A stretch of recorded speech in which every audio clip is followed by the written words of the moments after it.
Assalamualaikum. Waalaikumsalam warahmatullahi wabarakatuh. Ahlan wa sahlan Ustaz. Afwan, lambat sikit. Kopi lambat sejuk.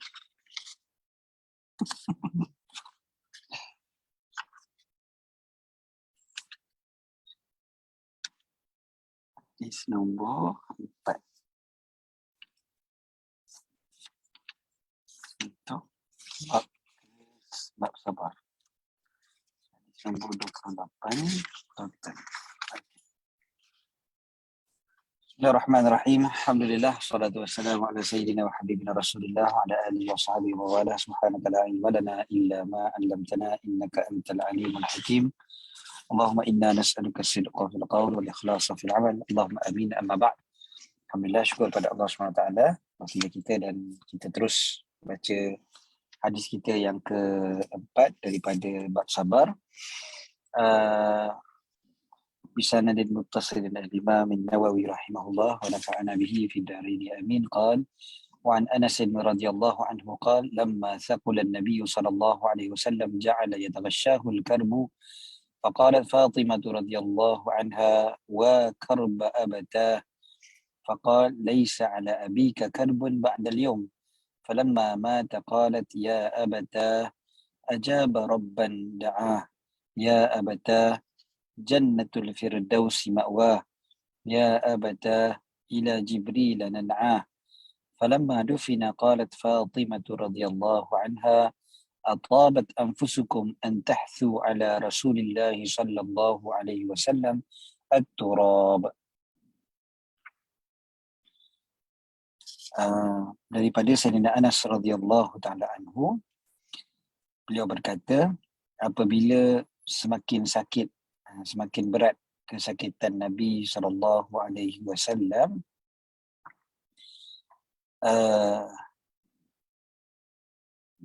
beliau lamma thaqula Nabi sallallahu alaihi wasallam, beliau makin berat sakit Nabi sallallahu alaihi wasallam, ja'ala yataghasyahu al-karbu, beliau berasa sakit ataupun merasai betul-betul kesulitan itu. Faqalat Fatimah radhiyallahu anha, lalu Sayyidatina Fatimah radhiyallahu anha mengatakan: wa karba abata, sakitnya ayah. Kan? Ataupun senang ceritanya, kalau kita boleh terjemah mudahnya, saya tak sanggup tengok sakit ayah. Macam itulah. Kan? Wa karba abata, sakitnya, macam dia orang kata empathy, kan, merasai kesakitan itu. Lalu Nabi SAW memujuk Sayyidatina Fatimah dengan mengatakan: laisa ala abika karbun ba'dal yaum, bapamu selepas hari ni tak ada lagi dah kesakitan, lepas ni tak sakit lagi dah. Macam itulah jawapannya. Jadi apabila baginda SAW wafat, maka Sayyidatina Fatimah mengatakan: ya abata ajaba rabban da'ah, wahai ayah yang disayangi, ayah telah memenuhi jemputan daripada Tuhan. Ya abata jannatul firdausi ma'wah, wahai ayah yang disayangi, syurga firdauslah tempat kembalinya. Ya abata ila jibril nan'ah, wahai bapa yang disayangi, kepada Jibril lah kami menyampaikan berita kematiannya. Falamma dufina, apabila baginda ditanam, maka berkata pula Fatimah: atabat anfusukum an tahthu ala Rasulullah sallallahu alaihi wasallam, kalian suka ke untuk menutup atas Rasulullah SAW dengan tanah, ataupun menutup tanah ke atas Rasulullah sallallahu alaihi wasallam. Hadis ni kenapa dimasukkan dalam bab sabar? Kalau kita perhatikan, maknanya sabar bukan bermakna kita tidak sedih. Sabar bukan bermakna kita tidak sedih. Dalam masa yang sama, menyabarkan orang juga adalah salah satu daripada perbuatan Nabi SAW. Hanya Nabi SAW sendiri pun menyabarkan anak baginda Sayyidatina Fatimah radhiyallahu anha. Dan bila Sayyidatina Fatimah tengok Nabi SAW tengah sakit, Nabi SAW pun memujuk dan menyabarkan dengan mengatakan, lepas daripada ni dah tak ada sakit dah. Dan itu juga sebenarnya salah satu daripada cara untuk kita menyabarkan diri kita yang lemah. Kita lah kan, kita bukan Nabi SAW. Kita sendiri pun dapat belajar dengan arti kata bahawasanya semua kesulitan, semua ujian, dia takkan kekal selama-lamanya. Kan dia ada waktu-waktu dia. Dan selepas daripada sakit itu ada senang. Inna ba'dal usri yusra. Jadi selepas daripada kesulitan itu ada kesenangan. Kat sini Nabi SAW pesan kepada Sayyidatina Fatimah, dan memang ini adalah hari yang terakhir baginda. Kalau baginda sebut lepas daripada hari ini dah tak ada kesakitan, sebab Rasulullah dah wafat. Rasulullah dah berada di tempat yang paling indah, yang tidak ada lagi sakit selama-lamanya. Dan waktu Nabi SAW duduk di atas muka bumi, ada sakit-sakit yang menimpa baginda. Bahkan disebutkan sakit yang sampai membawa kewafatan baginda itu baginda telah rasai bertahun lamanya. Kan, bukannya sekejap, bukan sehari dua sebenarnya. So maknanya kesakitan yang baginda tanggung sebenarnya sangat banyak dan sangat dahsyat. Dan selepas daripada kewafatan, baginda tidak lagi ada apa-apa sakit, bahkan sentiasa berada dalam nikmat Allah Subhanahu Wa Taala. Jadi antara pengajaran hadis ini juga, orang yang sabar bukan bermakna dia tidak boleh menzahirkan kesedihan dia atas berpisahnya dia dengan si mati. Macam kalau kita ada keluarga yang meninggal dunia, lepas tu kita pun tulis perkataan-perkataan yang menunjukkan kesedihan kita, yang menggambarkan kesedihan kita. Kita ceritakan tentang kebaikan-kebaikan orang yang meninggal dunia itu dalam bentuk menunjukkan bahawa kita sangat sedih berpisah dengan dia. Itu juga tidak ada masalahnya. Apa yang dibuat oleh Sayyidatina Fatimah menjadi bukti bahawasanya boleh untuk kita sebelum kematian dan juga selepas daripada kematian kita menzahirkan kesedihan atas berpisahnya kita dengan orang yang telah meninggal dunia.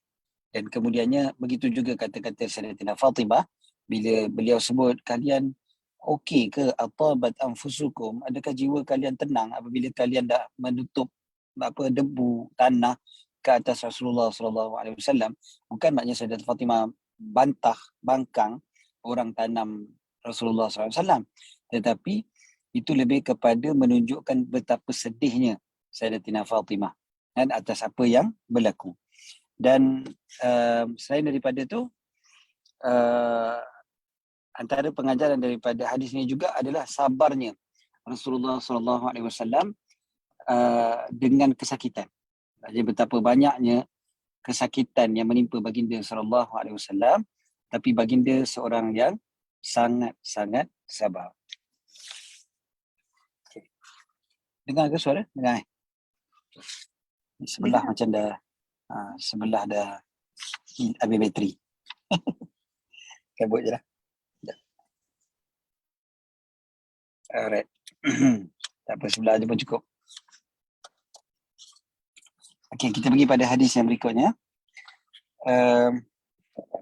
Wabi anqal wa an Abi Zaid Usamah bin Zaid bin Harithah maula Rasulullah sallallahu alaihi wasallam wa hibbihi wa ibn hibbihi radhiyallahu anhuma qala arsalat bintu Nabi sallallahu alaihi wasallam inna ibni qad ihtudira fashhadna fa arsala yuqri as-salam wa yaqul inna lillahi ma akhadh wa lahu ma a'ta wa kullu shay'in 'indahu bi ajalin musamma faltasbir wal tahtasib fa arsalat ilayhi tuqsimu alayhi لا يأتينها فقام ومعه سعد بن عبادة ومعاذ بن جبل وأبي بن كعب وزيد بن ثابت ورجال رضي الله عنهم فرفع إلى رسول الله صلى الله عليه وسلم الصبي فأقعده في حجره ونفسه تقعقع ففاضت عيناه فقال سعد يا رسول الله ما هذا فقال هذه رحمة جعلها الله تعالى في قلوب عباده وفي رواية في قلوب من شاء من عباده وإنما يرحم الله من عباده الرحماء متفق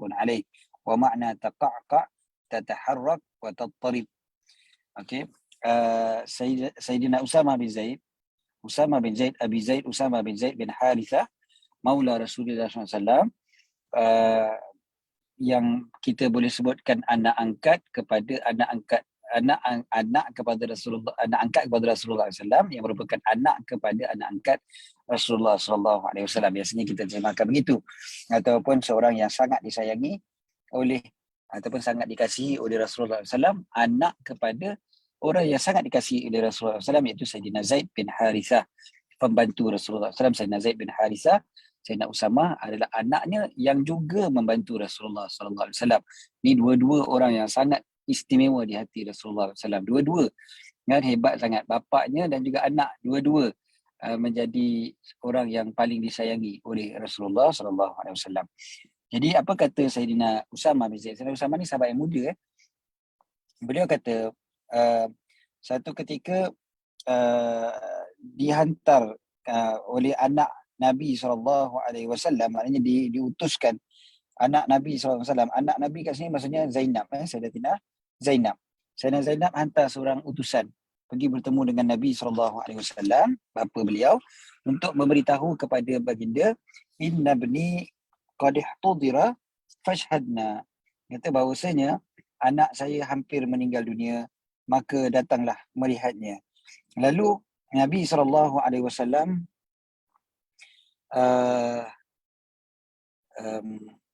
menghantar utusan juga.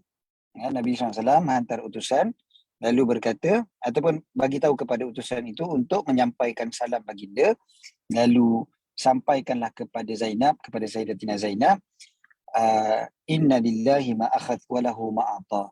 Bagi tahu kepada Sayyidatina Zainab, Allah yang ambil, Allah juga yang memberi, dan bagi Allah Ta'ala semua ketetapan pada hari yang tertentu, pada tempoh yang tertentu. Maka bersabarlah dan berusahalah untuk mencari redha Allah, mencari pahala daripada Allah. Lalu orang tu maknanya maknanya disampaikan, kemudiannya utusan tu pun sampaikan salam daripada Nabi SAW tu. Sampailah kemudiannya Sayyidatina Zainab sendiri bawa anak tu yang telah meninggal dunia. Bawa anak tu bertemu dengan Nabi SAW, dan Nabi SAW menyambut kedatangan Sayyidatina Zainab dan juga anak beliau, dan waktu tu bersama-sama dengan Nabi SAW ada Sayyidina Sa'ad bin Ubadah, Sayyidina Mu'az bin Jabal, Sayyidina Ubay bin Ka'ab, Sayyidina Zaid bin Sabit, dan juga beberapa orang sahabat yang lain. Kemudian kanak-kanak tu diletakkan di depan Nabi SAW. Waktu tu belum meninggal lagi dia diangkat kepada Nabi SAW dan diletakkan pada bilik Nabi SAW, ataupun disebutkan di sini juga pangkuan baginda Nabi SAW. وقع في بعض روايات الحديث أنها راجعته مرتين وإنه إنما قام في ثالث مرة. Okay, ada dalam setengah riwayat mengatakan Sayyidatina Zainab datang tu dua kali, dan yang kali ketiga barulah Nabi SAW bangun untuk menyambut tu. Tak apa. Kemudiannya wa nafsuhu taqaqa, dan nafas budak tu dah tuarah, maknanya dah terombak-ambik, terbengah-bengah. Dah terbengah-bengah dan macam nak meninggal dunia itulah. Kemudiannya fafadat aina, maka basahlah mata baginda Nabi SAW. Lalu Sayyidina Sa'ad bertanya, Sayyidina Sa'ad, maknanya Sayyidina Sa'ad kat sini Sayyidina Sa'ad bin Ubadah bertanya, ya Rasulullah, wahai Rasulullah, ma hadha, ni apa ini, maksudnya kenapa menangis? Macam itulah kan, boleh ke menangis macam tu kan? Kita kalau orang yang meninggal dunia, Nabi SAW bagi tahu tangisan ahli keluarga si mati akan menyebabkan azab si mati. Lalu Nabi SAW menjawab, hadhihi rahmatun, air mata ini adalah kasih sayang. Ja'alah Allah menjadikan kasih sayang itu dalam hati hamba-hambanya. Dalam riwayat yang lain, dalam hati siapa yang Allah kendaki di kalangan hamba-hambanya. Dan sesungguhnya hanya orang yang Allah Ta'ala merahmati di kalangan hamba-hambanya yang penyayang. Okay. Jadi dekat sini kita ambil hadis Nabi SAW ini, antara pengajarannya adalah bolehnya untuk kita ajak orang yang baik datang ke tempat orang yang hampir meninggal dunia. Maknanya bila kaum keluarga kita dah hampir meninggal dunia, boleh untuk kita jemput orang yang soleh, orang yang baik untuk datang mendoakan, untuk meminta keberkatan mereka, doa daripada mereka. Kan? Dan maknanya tak ada masalahnya untuk buat begitu. Memanglah mungkin ada yang kata Sayyidatina Zainab tu tak apalah, dia memang anak Nabi, yang meninggal ni cucu Nabi kan. Mungkin ada yang kata gitu, tapi pengajaran daripada hadis ni para ulama ambil bukan saja khusus untuk anak Nabi SAW dan cucu baginda, tapi termasuk jugalah kepada semua orang. Hanya kalau ada ahli keluarga kita yang nak meninggal dunia, kita boleh saja maklumkan kepada orang-orang soleh yang terdekat, bagi tahu kepada mereka, kata ni dah nak hampir meninggal dunia, ataupun dah nazak kan kita kata, ataupun sudah hampir-hampir dengan sakaratul maut dan sebagainya, maka jemputlah datang untuk mendoakan, dan juga kita nak ambil keberkatan daripada orang soleh yang datang tu. Okey, apa yang dibuat oleh Sayyidatina Zainab ni sebagai satu contoh lah yang kita boleh buat. Kemudiannya antara pengajaran daripada hadis ini juga adalah kita digalakkan juga untuk menyampaikan kepada orang yang sedih supaya bersabar. Nabi SAW bagi tahu kepada utusan tadi tu, bagi tahu kepada dia, kepada Sayyidatina Zainab, anak baginda, bagi tahu Allah yang ambil, Allah yang bagi. Nak suruh sabarlah kan, tenangkan balik, kata Allah yang ambil semuanya, Allah yang bagi semuanya, dan Allah dah tetapkan dah masa-masa tertentu bagi semua orang, semua ada masa yang tertentu, maka bersabarlah dan berharaplah pahala daripada Allah. Jadi maknanya boleh tak kita cakap sabar kepada orang yang tengah sedih, orang yang tengah stres? Boleh, tak ada masalah. Jangan dengar cakap-cakap motivator yang zaman sekarang ni, yang acak-acak Islamik kadang-kadang kata kita ni kalau orang tengah marah jangan cakap sabar, orang tengah sedih jangan cakap sabar kan, dia kata jangan, tapi habis kata jangan cakap sabar, sedangkan dalam Quran suruh sebut sabar, dalam hadis Nabi SAW suruh cakap sabar. Cakap perkataan sabar tu, itu memang disuruh oleh Nabi SAW. Bukan saja baginda buat, bahkan baginda suruh untuk buat. Baginda cakap pada utusan tu, bagi tahu kepada Sayyidatina Zainab, bersabarlah. Fal tasbir wal tahtasib. Maka hendaklah bersabar dan hendaklah berharap pahala daripada Allah Ta'ala. Walaupun kadang-kadang memang kita tak nafikan orang bila kita cakap sabar, dia balas balik, apa sabar-sabar? Kau tak apalah, kau tak rasa apa aku rasa. Kadang-kadang memang dia akan cakap macam tu, tapi bukan bermakna kita tak payah cakap sabar. Sebab mungkin sampai satu masa dia akan sedar, kan? Dan perkataan sabar tu merupakan salah satu daripada ubat dia. Ubat ni kadang-kadang lambat juga dia nak proses, kan? Macam kita makan ubat, kadang-kadang setengah jam baru jalan, kadang 40 minit baru jalan, kan? Macam tu jugalah dengan perkataan sabar yang merupakan ubat. Dia ubat, kan? Cuma tak dapatlah kadang on the spot. Dan kadang-kadang dia punya reaction dia lain lah. Macam kalau kita kata sabar, macam kita makan ubat, kadang-kadang kita rasa tak sedap, pahit, kan? Allah, pahit sangat ubat ni. Tapi dia punya efek dia besar. Kita tak tahu, kemudian baru dapat. Jadi macam itulah. Kadang bila kita cakap sabar pada orang yang tengah sakit hati, yang tengah sedih dan sebagainya, memang dia rasa benda tu pahit. Perkataan sabar tu sendiri pun dia rasa pahit.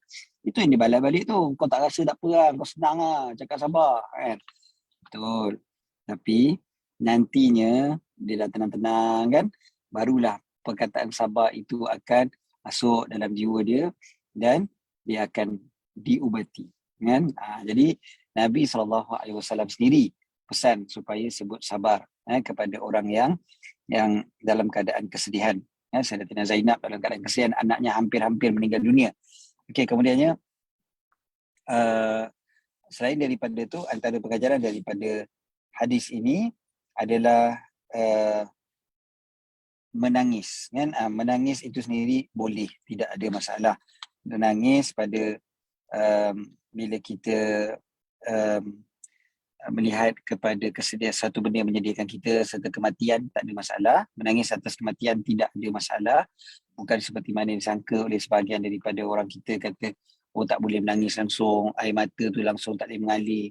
Bukan macam tu. Nabi SAW sendiri pun air mata mengalir apabila menangisi pemergian anak baginda dan cucu baginda, kan? Itu menunjukkan boleh, tak ada masalah. Yang tak boleh apa dia? Meratap, meraung-raung sampai pukul-pukul muka, pukul badan apa semua tu, yang itu yang tak boleh. Dan juga perkataan-perkataan yang melawan ataupun berbeza dengan, bercanggah dengan redha kita pada ketentuan Allah. Hanya kita seolah macam nak lawan takdir Allah Ta'ala, kita tak setuju dengan takdir Allah Ta'ala, yang itu yang tak boleh. Hanya mulut kita ni kena jagalah. Kan, perkataan yang kita keluarkan walaupun tengah sedih, perkataan yang kita keluarkan ni tetap dihitung oleh Allah SWT. Jadi perkataan ni kena jagalah. Apa yang kita sebut tu kena jaga. Jangan bercakap macam seolah macam kita lebih tahu daripada takdir Allah SWT. Jadi menangis tak ada masalah. Dan Nabi SAW sendiri pun menangisi pemergian ahli keluarga baginda. Dan antara pengajaran daripada hadis ini juga adalah kasih sayang. Kan Allah SWT mengasihi hamba-Nya yang pengasih, maka mafhum mukhalafah, maksudnya faham di sebalik daripada kata-kata Nabi SAW ini adalah Allah Ta'ala akan menahan rahmatnya pada orang yang tidak merahmati. Maksudnya kalau orang tu keras, orang tu tak nak kesian ke orang, maka Allah juga tak kesian kepada dia. Na'udzubillah. Jadi nak dikasihani oleh Allah, maka kita pun kena berkasihan sesama manusia. Kan? Saling kasih mengasihi sesama manusia. Ini antara perkara yang menyebabkan kita mendapat kasih sayang daripada Allah Subhanahu Wa Taala. Kita tak sayang hamba Allah, Allah Taala pun tak sayang. Itu dia punya faham sebalik daripada hadis ni. Jadi dalam hadis yang lain pun kita tahu, irhamu man fil ard, rahmati, kasih sayanglah kepada orang yang di atas muka bumi, kepada yang di atas muka bumi, maka akan mengasihi kalian mereka yang berada di langit. Para malaikat pun Allah Ta'ala suruh sayang kepada hamba-Nya, kan, yang berkasih sayang. Wallahu a'lam. Jadi cukup setakat itu insyaAllah untuk pagi ni. InsyaAllah minggu depan kita akan sambung, dan minggu depan hadis yang ada adalah hadis yang panjang, hadis tentang tukang sihir dengan anak muda, kan, bagaimana seorang anak muda yang belajar macam-macam sampailah dibunuh oleh raja yang zalim dan sebagainya itulah. Dan itu insya-Allah kita akan baca pada minggu depan insya-Allah. Wallahu a'lam. Aqulu qawli hadza wa astaghfirullahal azim li wa lakum. Assalamualaikum warahmatullahi taala wabarakatuh. Bismillahirrahmanirrahim. Rabbana fa'na bima 'allamtana, rabbi 'allimna alladhi yanfa'una, ربي فقهنا وفقه أهلنا وقراباتنا في ديننا وأهل كتب أنثى وذكر ربي وفقنا ووفقهم لما ترضي قولا فعلا كرما وارزق الكل حلالا دائما وأخلا أتقياء علماء ناصب الخير نكفى كل شر ربنا أصلح لنا كل شؤون وأكرم برضا منك العيون واقض عنا ربنا كل الديون قبل أن يأتينا رسول المن واغفر واستر أنت أكرم من ستر صلى الله عليه وسلم محمد وعلى آله وصحبه وسلم الحمد لله رب العالمين. Amin, amin, amin. Jazakumullah khairan, Ustaz. عليكم.